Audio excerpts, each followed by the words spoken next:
I'm Naya, mom, boob nerd, board-certified lactation consultant, and lover of lipstick and curse words. I'm that weird Indian girl you knew in high school, all grown up.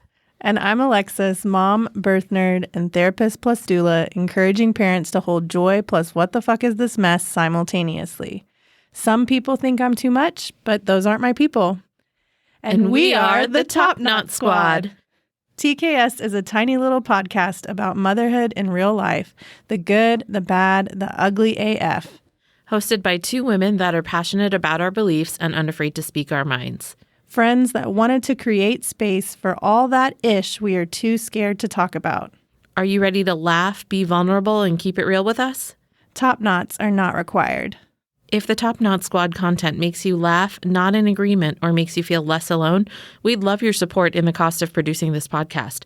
Visit patreon.com/TopKnotSquad to learn more about our budget-friendly sponsorship tiers and how you can help ensure that TKS has a future. Every little bit helps.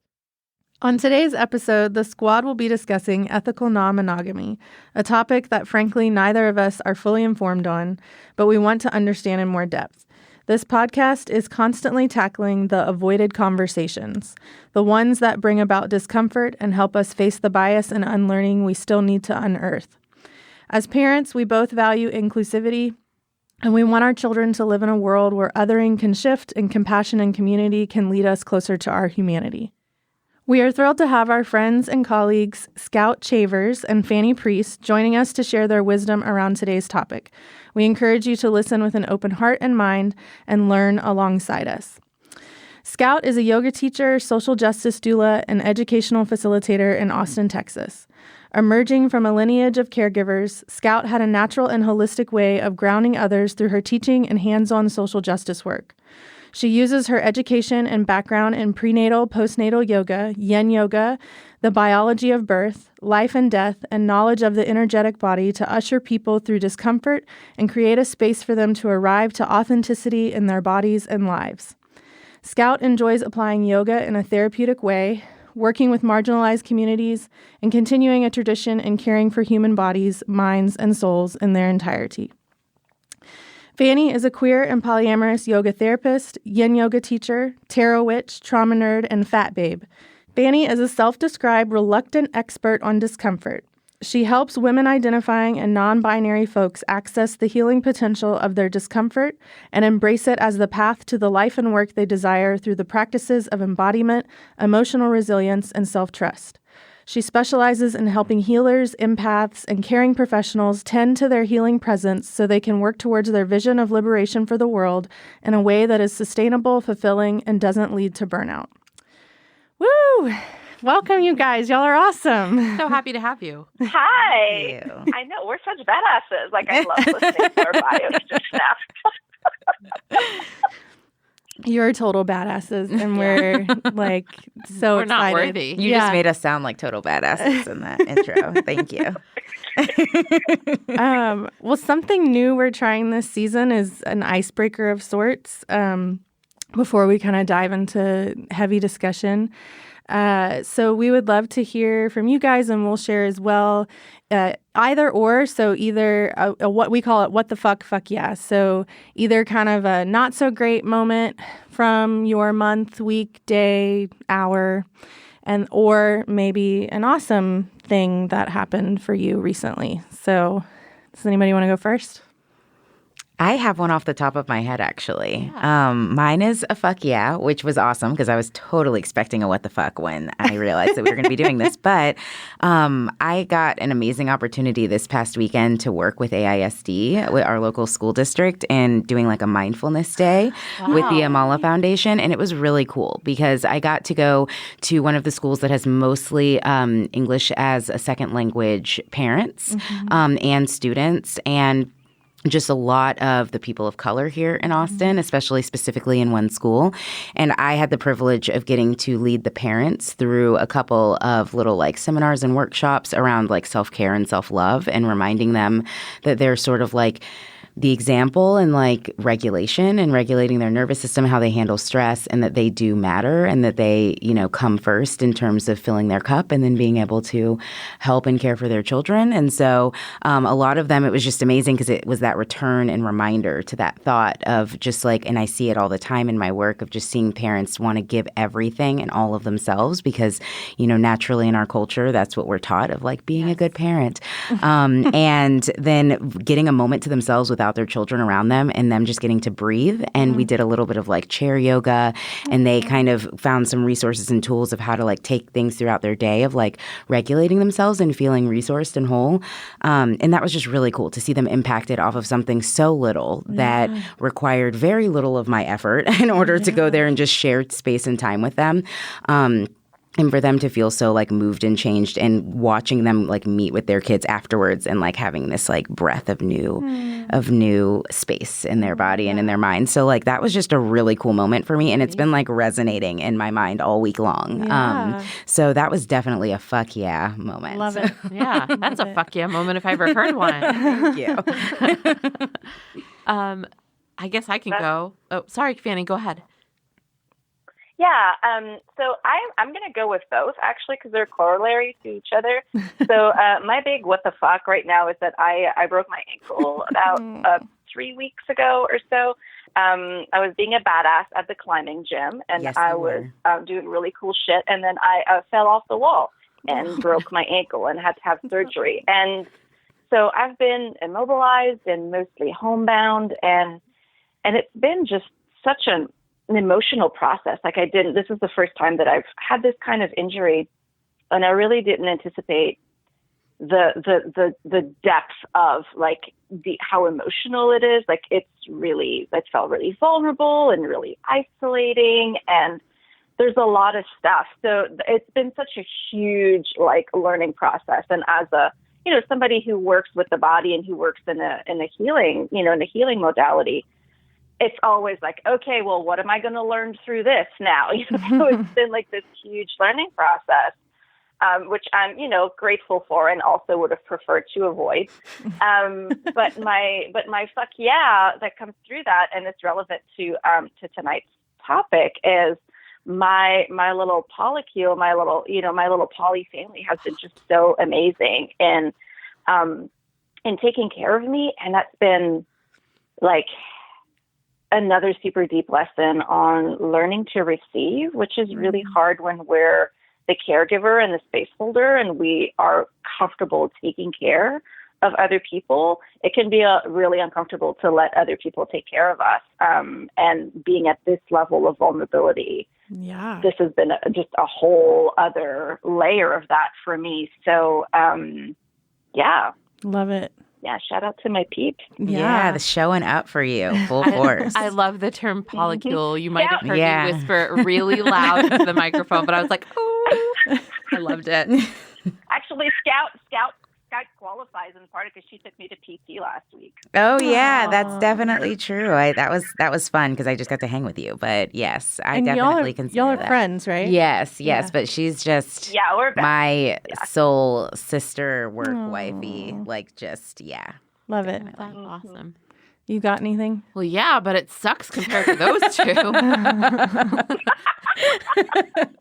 Mine is nowhere near that validating. It's also a fuck yeah moment, but it was nice because I actually got to do something for myself without my children. I went to go get a manicure and a pedicure, which I get seriously 3 or 4 times a year. I don't go out and do them often. I do my own nails, but I do them. So I do them at night. But like it was nice to have somebody massage my legs and play with my feet and, rub my hands and just get to sit there. And one thing that I tried consciously to do is not to be on my phone the whole time and scroll. So I was there. I had my phone in my purse. Was there in the moment and just kind of people watching and taking it in and breathing and just kind of going back to what we talked about on our first episode of this season with Jill and just focusing on our breath work. And something that she talked about actually at our event, at our season 3 kickoff event, was breathing into your back and the back part of your lungs. And so while I was sitting there, I probably looked funny, but I kind of had my hands up on my rib cage and I was trying to breathe into them, but it helped me relax so much more. And I think I got more out of that experience than any other, relaxation or self-care thing I've done in a long time. That's awesome. Yeah. And your nails look amazing. And they look really cute. Really so do. A+. Everyone wins. Yeah. How about you, Alexis? I think it's so important to have. Oh, sorry. No, you're go, fine. go. Okay, sorry. It's so important to have people hold space for you, Yeah. and I'm sure like a manicure, pedicure can sound like, I don't know, fancy in a way, but it's just somebody was holding space for you and doing something really nice for you and taking care of your body. Like, that's amazing. Yeah, exactly. And somebody was providing you with like caring touch, and we don't usually get that a lot, so that's really nice. Usually like a smack in the face or a Lego underfoot or something. I can't think of a fuck yeah, but I'm pretty sure I shared a what the fuck in our last episode too. It's fine. Sometimes we have those weeks. Consistency is key. Yeah, but I think my other what the fuck is, as y'all can see, this acne, this pregnancy acne, which is vain. I don't really give a fuck, but it's like it hurts. Like it's not just like I don't enjoy looking at it, but it hurts. This one in particular hurts. And I just want it to go away. So that's it. Yeah. I'm sorry. And I don't mean to like laugh at you. I just honestly didn't notice whatsoever. Like I just thought that you were like just coming in your normal radiant self, and then you're like, I'm in pain. And I'm like, oh, I definitely hear you and supporting you. You're very kind. Yeah. Those hormones can murder. Yes. They're fucking me up this time around. So anyways, we appreciate you guys sharing your moments. So let's just dive in. Yeah. I definitely love that both of your bios included information about discomfort. And I just thought it was really relevant to this episode. And so I kind of wanted to start there and see if y'all could speak a little bit more about how you weave that into your practice and your work, and how we can kind of maybe borrow some of that for tonight. Yeah. Fanny, do you want to go? Yeah. Okay. Yeah. Okay. Yeah, I'll take this one. Yeah, so I have on my bio, which Alexis read, that I'm a reluctant expert on discomfort. And I think that the reluctant part is really important because, like, nobody really sets out to become, like, the expert on discomfort. It seems like a weird thing to focus on. But I think that it's very true that, one of the taglines on my website is the life that you desire is on the other side of the discomfort that you're avoiding. And I think that it's true for most of us, that what is in the way of the life that we want to lead, whether it's, the connections that we want in our relationships, whether it be our relationships with our kids, with our friends, with our partners, with our families, with our communities, the work that we're trying to do in the world, just the way that we want to show up, the way that we, want to feel in our bodies. There's a lot of discomfort that lies, between us and that authentic expression of who we are, right? That expression of our desire. And I think that when we're, in the healing field, as, I think all of us are, really what we're looking at is what are the ways that we can work with that discomfort.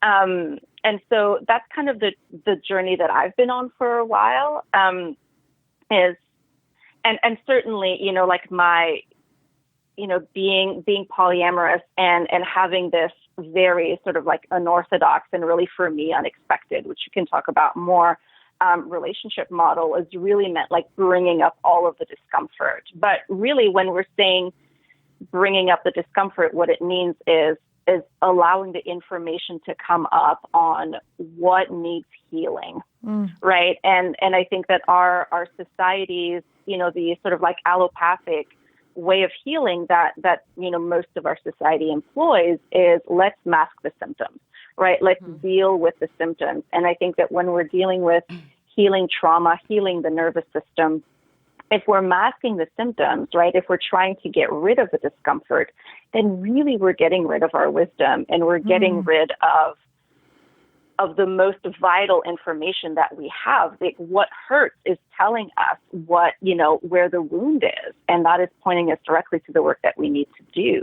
And usually the work that we do trying to work with the discomfort and sit with the discomfort is really the work of repair that we're doing with our own nervous systems, but also, with other folks around us. That is what is helping us. Like the way that we deal with the discomfort, the way that we show up for it is the way that we show up for our healing. Beautiful. Yeah. I would definitely. I agree. No, I'm like same. Yeah, like I definitely think for me as a doula, I feel like I've always been called to that of just ushering people through what I imagined and what I used to see as just difficult times, like through loss or through expanding their family, which is something that is viewed in our culture as a super joyous time, but has a ton of discomfort and a ton of shift and change. But I agree with Fanny when I think of it being called to figuring out what needs attention. And for me, it's about communication. And it's about communication and learning to listen to your consciousness, learning to listen to your subconscious, and learning to listen to your body. And like even, as a yoga teacher, I like to observe how people deal with the discomfort in their body. And it kind of gives me a hint on how they deal with the discomfort in their own consciousness and in their mind. And so just as a polyamorous person, I definitely think of it as, something that is going to be uncomfortable in terms of like cultural reactions and how we tend to be programmed.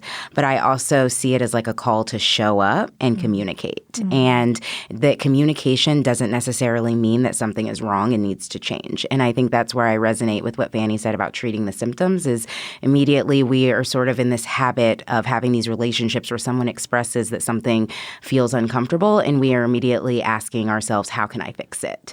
And just knowing that you don't always have to fix the symptom and sometimes just sitting in it and like allowing yourself to be immersed in the fog of not knowing and allowing yourself to resource yourself with the breath through the discomfort can really open yourself up to so much growth. It can open you up to everything that, like Fanny said, you're like waiting for and everything that you want. Yeah.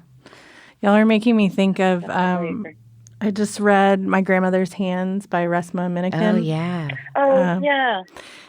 That should be like required reading for every human. What is it called? My Grandmother's Hands. He speaks about racialized trauma. But this quote in particular just has stuck with me ever since I read it. But he describes trauma as this wordless story that the body stores. And so even just like hearing you guys talk, like we don't always, this discomfort shows up and we don't necessarily have words for it, but that's where the work is. Like we have to sit in it and listen to it before words can even come because we can't like cognitively work ourselves out of whatever it is that needs to be fixed or changed, right? You can't think your way out of it. Yeah. So, No. Yeah. I love it. In yin yoga, the approach that we take is that what going into the thing is what relieves the thing, right? And I think that you asked us to talk about discomfort and what we could take from that discussion heading into our talk tonight. And I think that the biggest thing to think about is that discomfort's not a problem. It's not a problem. It's just information, right?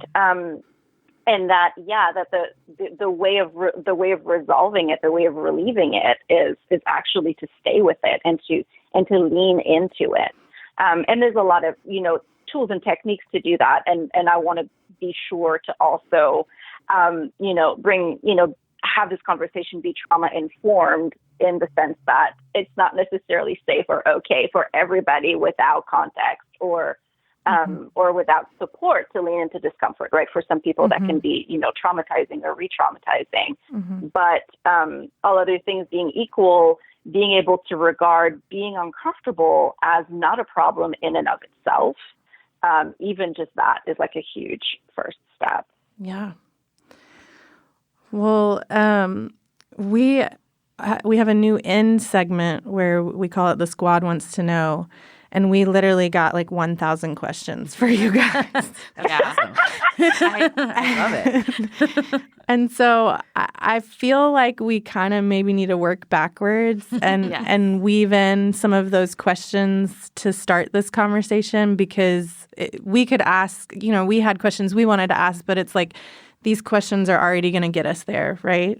So I think a good place to start would just be with a definition of what each of you view as ethical non-monogamy. So again, we're all kind of on the same page, and I think that'll help our listeners a lot too.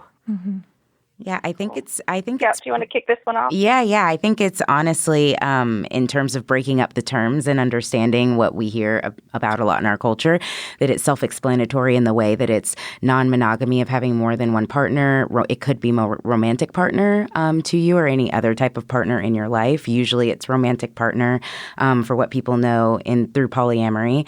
And it's ethical because everyone is aware. Everyone involved is aware of each other. Everyone involved is aware of terms that you have for each of the relationships, and everyone is engaged in active communication and support, despite what type of situation you like to arrange for yourself. And I know that we're going to kind of dive a little bit deeper into the different scopes of ethical non-monogamy, and there are many different ways people decide to do it. Everyone is different, but the real hinge of it for me is that everyone is aware and knows what's happening and has clear communication. Therefore, it is ethical in all ways that you operate. Is it true that ethical non-monogamy is an umbrella term for all of the different scopes as you described it? Okay. Yeah, it's like the umbrella term, and then there are a bunch of the little like raindrops underneath. Okay. Because I also noticed you both identified with polyamorous, and that's not necessarily the same thing as ethical non-monogamy, or I don't know. It's kind of like what I would. No. Yeah. Sorry. Go ahead, Fanny. So, it's the same as, a square is a rectangle, but a rectangle is not necessarily square. So polyamory is a form of ethical non-monogamy, but not all forms of ethical non-monogamy will necessarily be polyamorous. Polyamorous speaks to having multiple relationships that are romantic or committed in nature. And again, I want to say that I'm not the expert on the terms and definitions necessarily, but that's how I understand it. For me, so definitely, Scout really beautifully highlighted the ethical part of it, which is really what separates this from, cheating, for instance. Is the ethical part where everybody knows, and it's not just everybody knows, but everybody consents, right? Like everybody consents to what's going on. And for me, the way that I define, ethical non-monogamy is the difference between buying a house and building a custom house, right? So monogamy for me in a lot of ways is like buying a house. Right, like the house is already built, and there's some features that you like, and there's some features that you don't care for, but you choose that you're going to live with, right? But the structure is in place, and you just kind of like retrofit your life, to fit the space that's already built. But ethical non-monogamy to me is building a house, is building a custom house, which can sound really awesome in the sense of, I can make this house be exactly how I want it to be, down to the last detail of where the switch plates are and, like what kind of base bars we're using. But then it's also exhausting because you need to make every single one of those decisions.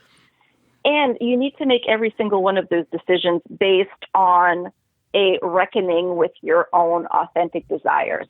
And I think that that's the biggest difference to me between, monogamy and ethical non-monogamy is in monogamy, most folks don't start off a relationship having a conversation about like, well, are we going to be monogamous? And what is that going to look like? It's pretty assumed. I know that, we didn't have that conversation. We never had that. Assumed. We didn't have that conversation, so there was not a place for us to ask the questions of like, well, what else might we need? When you step into these kinds of relationship models, everything is potentially up for discussion or debate or realization. And so it really puts a lot of onus on each of us individually to say, well, what kind of relationship do I need? What's going to serve my needs? And it's really the celebration of all of the possibilities that are inherent in, our different needs. To me, that's a big hallmark of ethical non-monogamy for sure.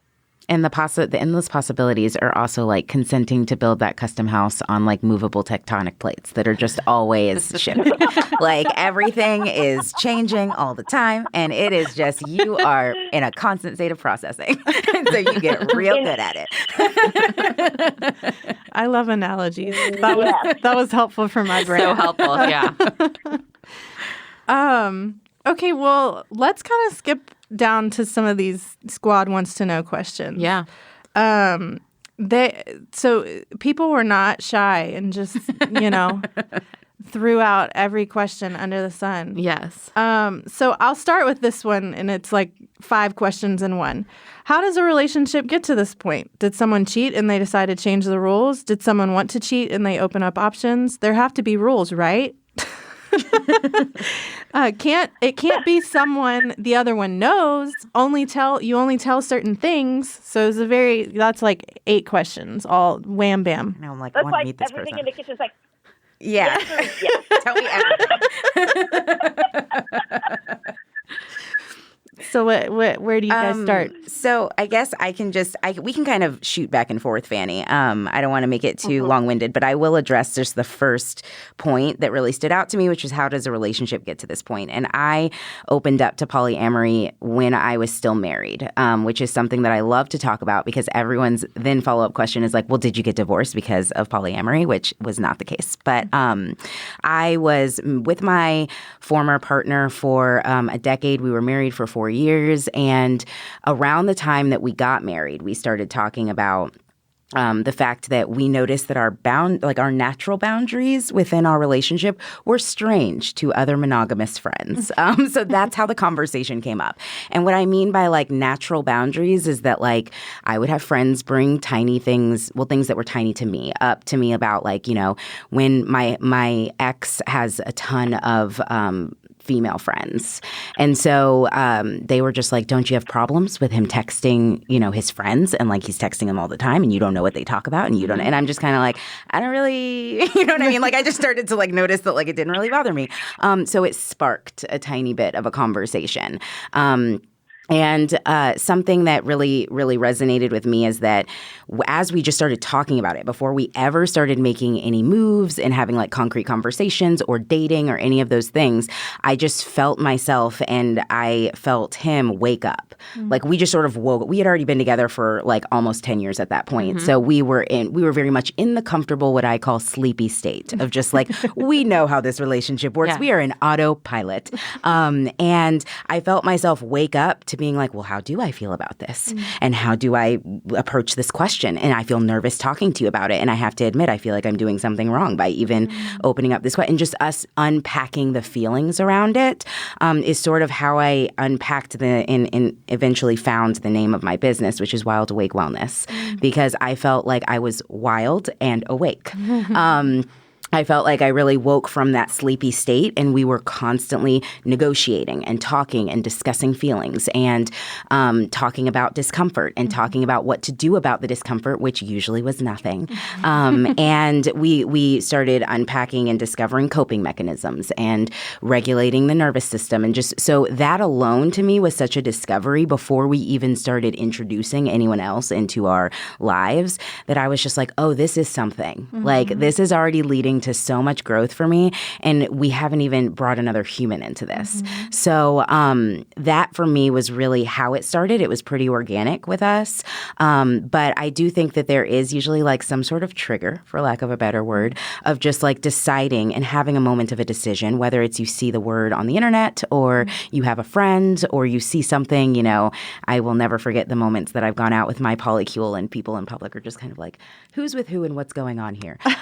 Just those moments where you just spark a conversation that sort of just starts to trigger something. And so for us, it was very organic and it was a slow breaking of the ground. But to me, I felt like I had like just woken up every part of my system in such a painful, glorious, amazing, expansive, and like terrible way. And it was just like the best thing for me.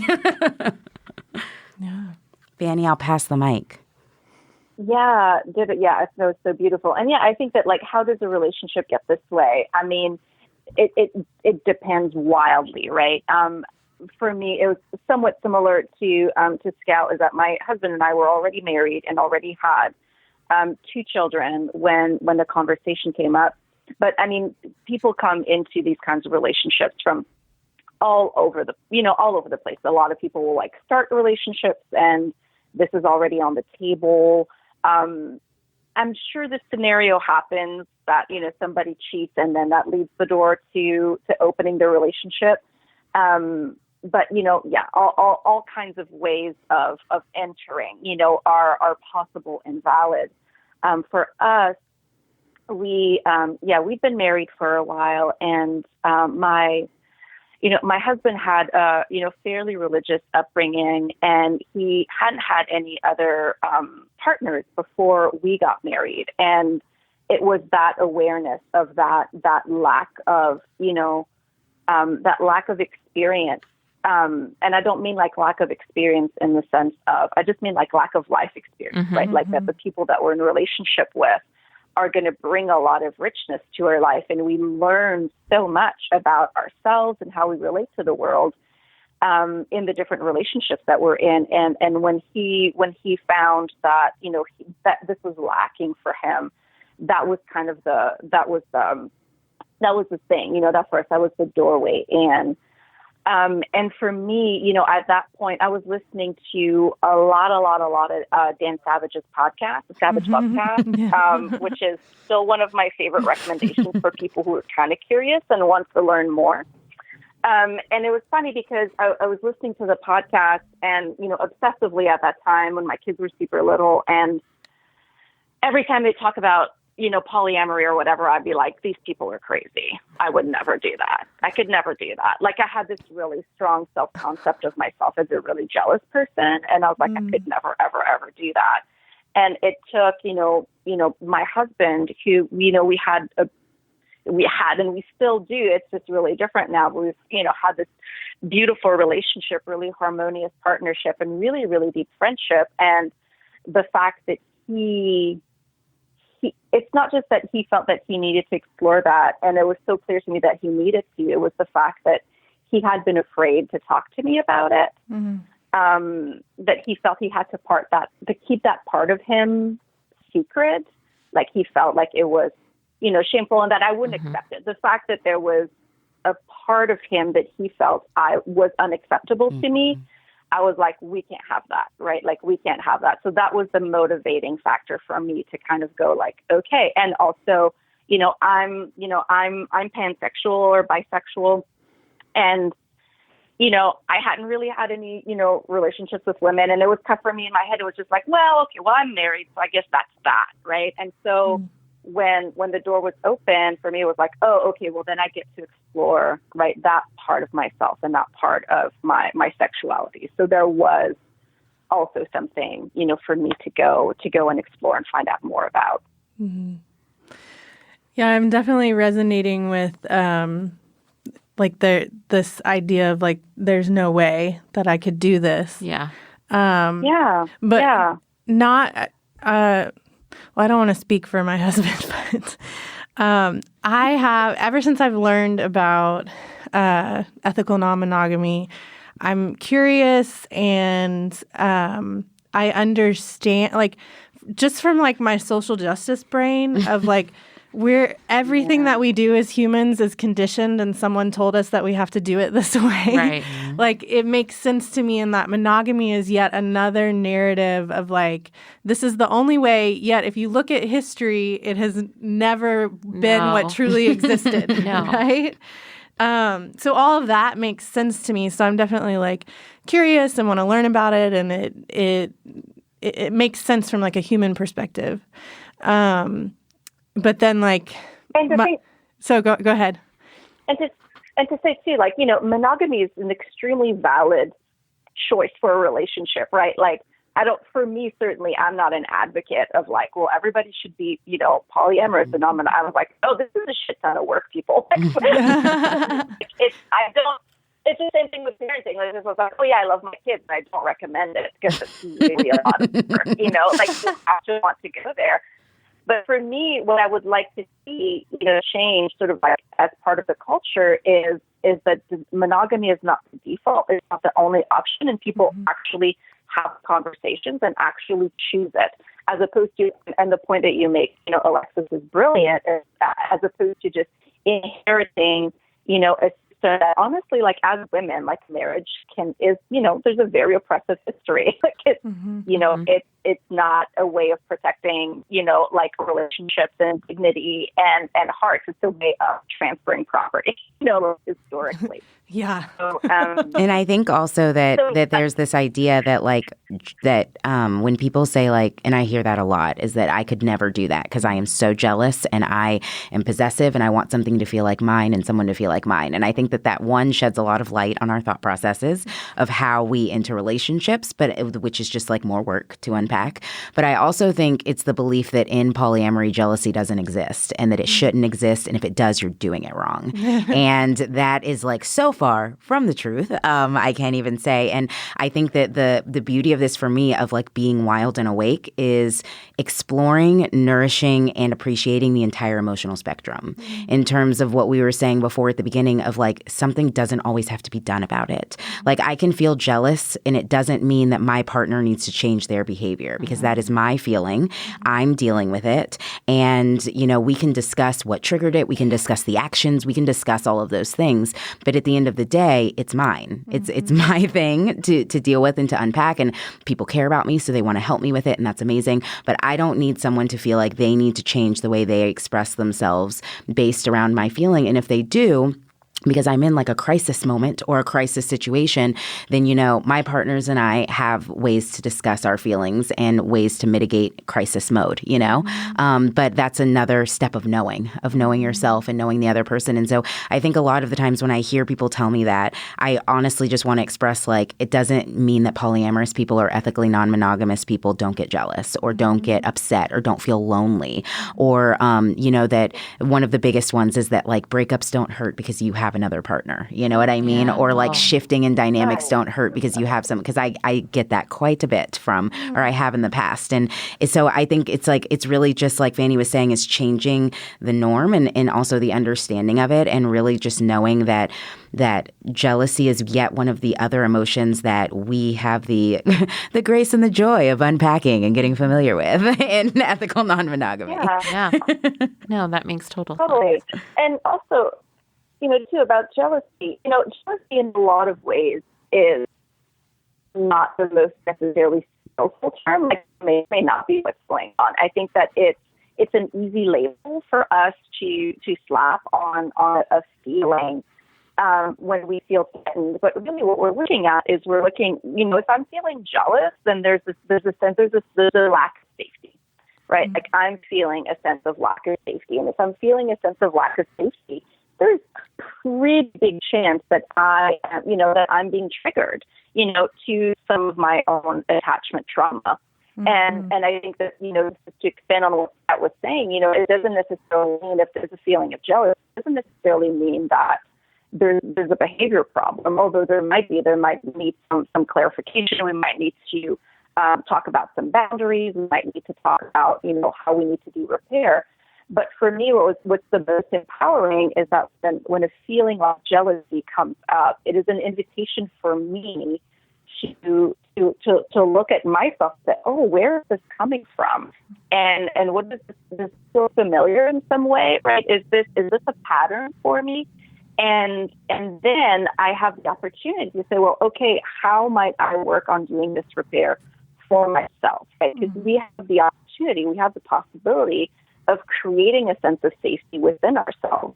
And here's the thing, if I'm not able to create that sense of safety within myself, if I'm not able to regulate my own nervous system, if I'm not looking at my own trauma and my own history, my partners can be the most flawless partners in the universe, right? And never do anything quote unquote wrong. And I won't be able to receive it, right? If I don't carry that sense of safety within me and work actively on creating it for myself, my partners can't do it for me. It's not going to work. I'm not going to be able to receive it. Yeah, what I'm also hearing y'all say is polyamory has provided what is actually healthy Yes. for like all relationships, and that even, I don't remember if it was Fanny or you, Scout, that said at the beginning of you don't enter into monogamy having like saying, oh, we're going to be monogamous. We're not having some of these conversations with our partners, whether it's one or many, right? But it sounds like this is a huge part of ethical non-monogamy, polyamory, of like we need to unpack and have these conversations and hold each other through that. And that's actually healthy. Yeah. Yeah. That's what I'm hearing. Yeah, just discussing the feelings because, I mean, and especially just as someone who just recently exited their 20s, a lot of what I saw in relationships is like, I don't like that you text that person, just don't text them anymore. And it's kind of just like what we consider normal boundary of like monogamy. Yeah, we're married and I don't want you texting this person, period, end of story. And that's fine because, you know, that's your relationship and how that structure works. But it's also like denying you that invitation that Fanny always speaks of like calling forward what's actually happening and like where this feeling is actually coming from. And also just stepping into the freedom of realizing I feel threatened because I feel like someone's going to take something from me. And one, it's not mine to own anyway. But two, also that like no one is trying to take anything from me. Yeah. And that a lot of that is coming from that nervous system response. And so it's really just, and that's kind of what I refer to when I say unpacking, you know? So, yeah. Well, even from a DV perspective, what you described about monitoring text messages or who you can or can't talk to is actually a red flag. Yeah, Just want to throw that You're out. like, just throwing that out there to the monogamous folks. Just want to put that out there to you. Should we talk about parenting? Yeah, let's do it because we got a lot of questions on that. Yeah. So, do you want to? Yeah. So how, for those who are in relationships with either you have children or the people in your relationship have children, how does that work? Are you upfront and honest with that there's multiple partners or there's multiple parents? I mean, how is that handled? I don't even know where to start to ask that. So I sound like a complete idiot. No. No, it's totally fine. Parents, how does this work? So I can only speak about my situation. And for me, like there's never been anything to figure out because really my kids were 1 and 3 when my husband and I started dating other people. So they kind of haven't known like the world to be different than this. And of course, you know, we disclose information based on what is appropriate for their age level. But, you know, my current situation right now is that I'm married. I share a home with my husband, our 2 children, and my husband's partner, his girlfriend, also shares this space with us part of the time. And then I've had a boyfriend, the same boyfriend, for almost 5 years. So, you know, like my kids don't really remember life without him around because they were 2 and 4 when we met. So he's always been around, right? Like there's always been these, you know, extra grown-ups around, and they've just never really questioned it. You know, of course, we disclose, like, you know, we wouldn't say like mom's going on a date. It was going to be like, well, I'm going to go to the coffee shop, you know, but they just, I don't know, like, I think that's the kind of question that is really easy for adults to ask. And like, we have so many questions because we're the ones that hang up. Right. But my kids have never had questions about it. They're just like, yeah, these are the grown-ups who are around. These are the people who care about me. And that's just the way life is. And it's actually been, you know, like really, really stable. And so that's how it looks, you know, for me and for us. Now it, you know, looks a little bit different. My partner is somebody who, you know, he's never wanted to have kids.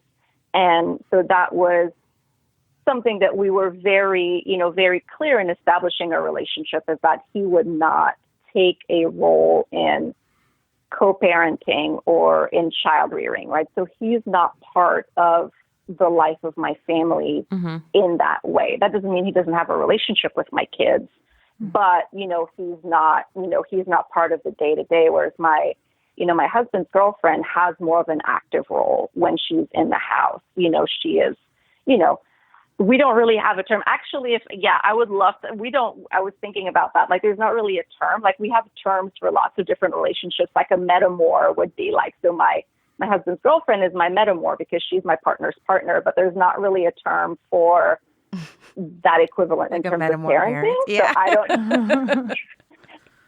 That's a good point. But she has an active role in my kid's life. And to me, I think that's awesome, right? Like that, the way that we've done the nuclear family thing that we've decided was the norm in the last 100 years or so really isn't the norm, for humans. Communal living is really the norm for humans. Mm-hmm. And so for me, this has been, this has been a huge benefit. And it's a huge benefit for their lives too. Because there's just more grown-ups around to care and to provide that sense of safety and, continuity and stability. So it's been a huge bonus for the family, honestly. Yeah, I feel like it is a bonus in general. I obviously do not have children, not obviously for the people listening who don't know me, but to the people at this table who know me, I don't have any children. I have dated numerous people with children over the years of being polyamorous, and I actually haven't dated anyone whose children didn't know that they weren't poly. And I would agree with Fanny when I say, like, we're the adults and we're the ones with the hang-ups, because they seem to have, like, maybe one question and then it's over. Like, they just don't really care. They're just like, oh, so I have an extra person to play Uno with me when I tell you to all play Uno with me after dinner. And it's like, yes, extra person at the table. And they just really don't seem to care. And I have ventured in my involvement between, like, picking them up from school to not really being involved at all unless, like, I'm just over there to, always being in that space with them. And I really enjoy that. They just seem to have less issues. They know who, birthed them. They know where they came from. And they also know that their parents can love other people. And especially with, a partner that I have now who is bisexual, and it's really not difficult for her children to understand that, that she has other partners. And so I think it's the consensus that I've heard, at least in my own personal experience from people that I've been with, is that it hasn't been difficult, because I do usually ask that. I'm like, oh, how did that go? Like, how did that get introduced? What happened? Mm-hmm. And usually it's like a sit down conversation that they're like, okay, are we done? Can we go? Like, we don't really care. We don't care what you do. So I think that really it's adults being worried about, like, but how do I explain this? And it's like, they really just, all they know is that you're loving people and that these people are going to be around. And, I really honor when partners of mine take time to introduce me to their children. They want to make sure I'm going to actually, like, be around, and I'm that type of dater, man. Like, people think that poly makes me, like, out there and, like, and I'm just like, oh, I am a long date. Like, you're going to be in a long relationship with me. If we go there, we're going to be in a long relationship, because that is, like, I just love that type of life. But I've always found that it's just easier for them to open up to the understanding of knowing that they can love, multiple people. And I think that it also opens up a really amazing conversation for parents to have about consent. And about the, people understanding the consent around having multiple partners. Mm-hmm. And especially when they start getting curious about, like, people their age who start to date in, like, middle school and high school. And so I think it really just opens up a really great conversation to have about consent. Yeah. That's a great point. And another thing that I wanted to add too is that, to go along, my sort of like my self-concept of, being such a jealous person, at the beginning of this process, there was also this sense of, like, how does it work to love more than one person? And I think that at the beginning, it's true for us, it's true for a lot of, new people, is that you tend to start with a lot of rules, right? And for us at the beginning, there was very much this rule of, oh, we're not going to fall in love with other people. Like, that was like, that was what kept us safe. And it became obvious at some point that wasn't going to work, right? That we needed to expand that boundary. And for me, I was just really worried, because I had this, so in love with my husband. I was like, how is it going to work to add another person to the mix? And I think that the way that it made sense to me was thinking about my relationship with my children, right? Like, when I had my first kid, when I was pregnant with my second, you're just kind of like, well, how is this going to work? Right? Like, 'cause how am I going to love another being as achingly and heartbreakingly and consumingly as I love, my first kid. And then your second kid comes along and you're like, oh, there's just more love, right? It's just going to multiply. Yeah. And that is the thing that helped me sort of get my brain around what it would mean to have, romantic feelings for more than one person. I think that, specifically sexual relationships, that there was the only realm of humanity where we do not allow that there can be more than one, right? But it's like, clearly, obviously, I have more than one friend. I have 2 children that I adore. Like we can easily expand this idea of having multiple loving relationships with multiple beings, right? But like for some reason, if we're, if we're touching genitals in any way, then there just needs to be only all bets one. are off. Yeah. But for me, like understanding through the lens of parenting and through the lens of like, oh yes, and then I had my second child, and there was just as much love, right? It just became available. That was one of the ways that's really like the parenting and polyamory really work well together for me. We're running low on time, and we're getting pressure from the studio guy that someone else is waiting for this room. But I think kind of where we've flowed, it would make sense to maybe end with, this wasn't a listener question, but I had written, how do you teach about relationship, sex, love with your or other children and help them combat harmful narratives or conditioning around what relationship, sex, love should look like, so that we can stay in the flow of like how this links to parenting?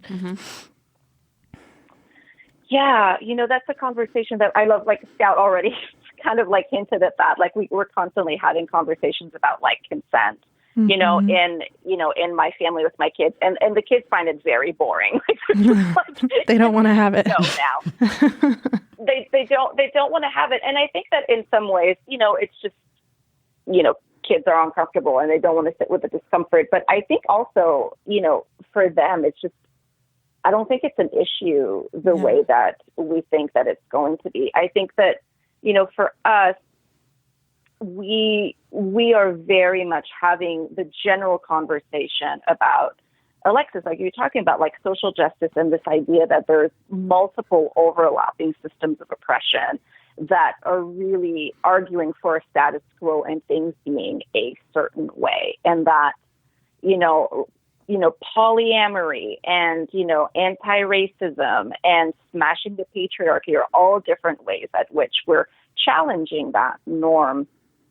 And, for us, my kids are 9 and, almost 7. And we do have the conversations about sex. And for us, it just mostly revolves around consent, talking about consent. And one of the things that we've always done, is, body autonomy. So if I'm gonna, the 9-year-old takes his own bath now. The 6-year-old, like I ask him every time, if I'm going to wash him, like, may I touch your genitals? And just giving them that autonomy.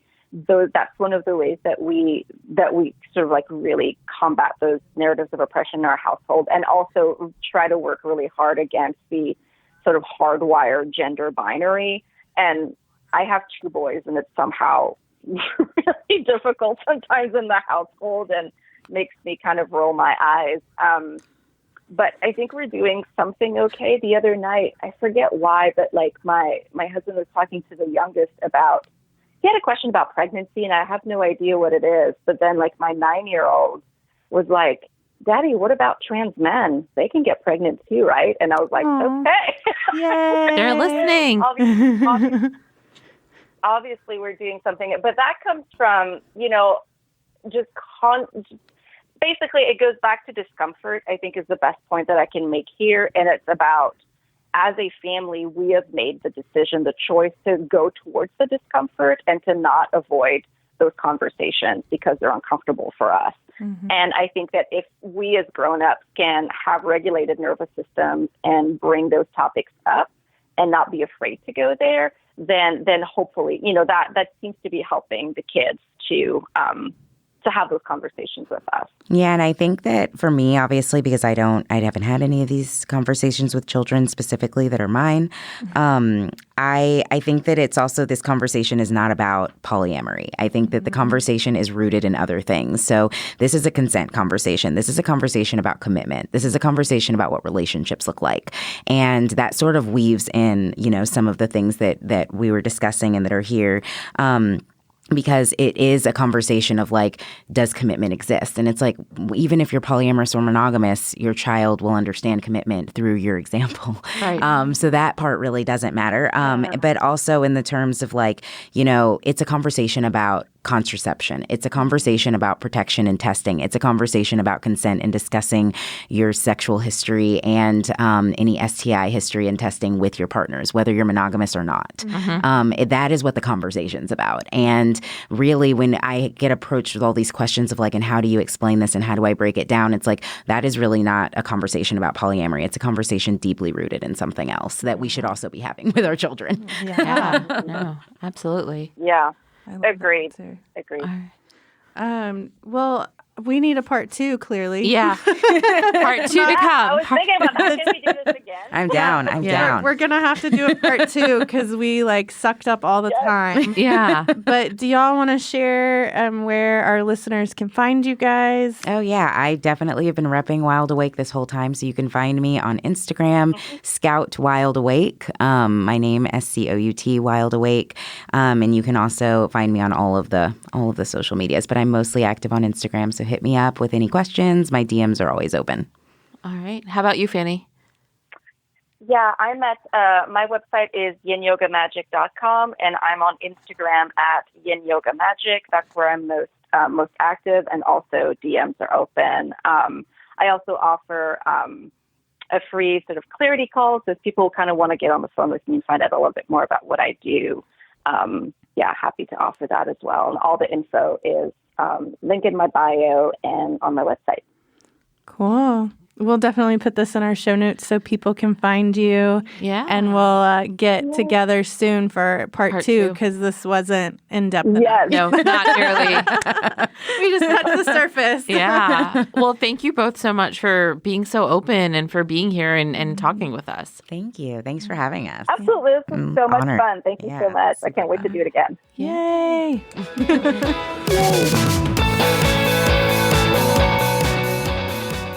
If the Top Knot Squad's content makes you laugh, nod in agreement, or makes you feel less alone, we'd love your support in the cost of producing this podcast. Visit patreon.com/TopKnotSquad to learn more about our budget-friendly sponsorship tiers and how you can help ensure that TKS has a future. Every little bit helps. If you like what you hear, then be sure to click the subscribe button in your podcast app. While you're there, leave us a review. You can find us on social media. Just search for Top Knot Squad. We welcome your feedback and love making new friends.